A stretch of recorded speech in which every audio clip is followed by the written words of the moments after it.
What is up, my movie-loving friends? My name is Gilbert Yabar, and welcome back to the Attic Review. Today's episode of Tar, I cannot wait to talk about the punk rock craziness that is Uncle Peckerhead.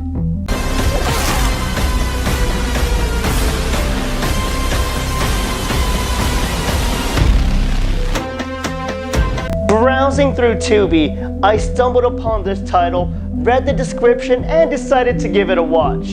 And I promise you, it is worth your time with how gory and ridiculous this is. First, a little synopsis on this rocker madness, and then we'll get into why this should be a new cult classic. This is a punk rock movie, so let's meet the punks. This is Judy, and she is the leader of the band Duh, and these are her bandmates Max and Mel. Duh is about to embark on their first tour for some experience. However, they do not have a shaggin' wagon to get this tour going. Until they come across this interesting fella named, yeah, you ready for this? Peckerhead. Seems like a nice enough guy by offering to drive and even be their roadie. He's probably just lonely and looking to meet friends. Well, there's a catch here, as Judy finds out that Uncle Peck here has a disturbing secret.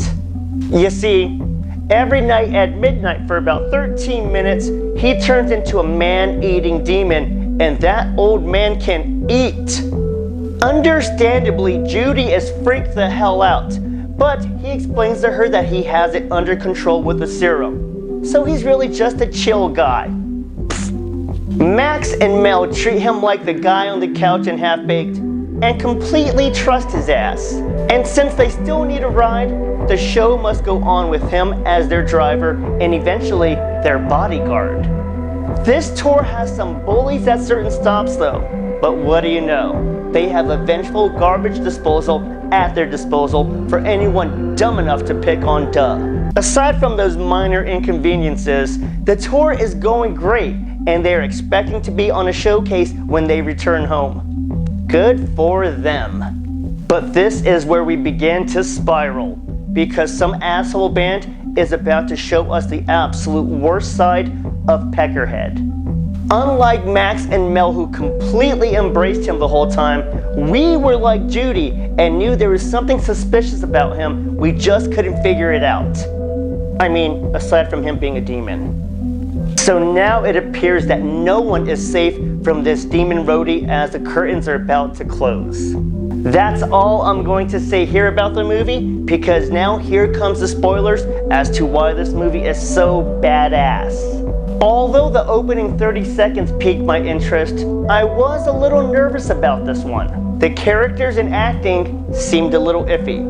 The budget did not seem charming at first, and between us, I honestly thought this was going to be the bad kind of cheesy and just suck. Nope, this movie is fire. Yes, it is low budget, but that is its charm. The practical special effects here remind you of 80s slashers or a good gore performance. While the gore and Terrifier was just mean, Uncle Peckerhead's bloodbaths were cheeky despite being horrifying at times. The gore is shown through fun flashbacks, which I appreciate that style of storytelling because it breaks up the monotony and keeps things spicy. Back to the gore, as Uncle Peckerhead is on literal demon time whenever he gets those midnight munchies. That boy eats like a pig pig. There is one scene where Pecker is describing how everyone tastes different and how bad people, they don't taste so good.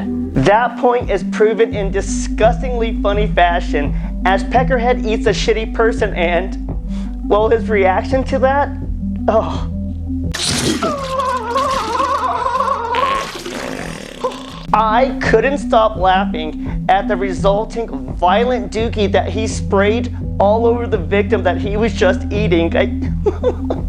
I normally hate stuff like that, but I was crying from laughing so hard, and there's plenty of other scenes that balance out the blood and gore.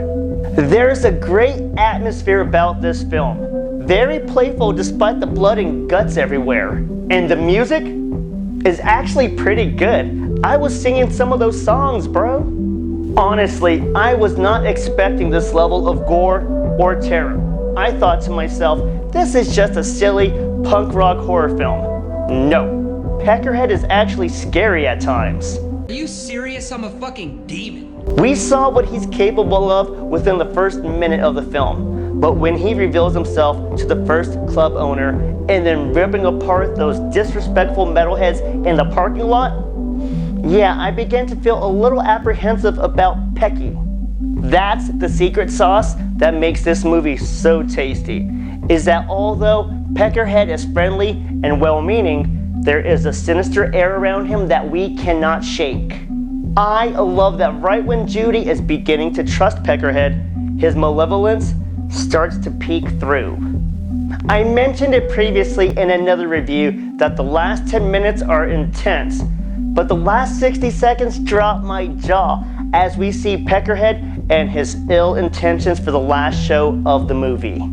God damn. And that's it for today's episode of Tar, and why Uncle Peckerhead is a new cult classic that needs to be on your to-watch list. I promise you'll thank me later with how good this movie is. It has been an absolute pleasure. Please like, comment, share your thoughts, subscribe, follow, and tell some friends about the channel. My name is Gilbert Ybarra, and thank you so much for watching the Attic Review. Smile, Tiger.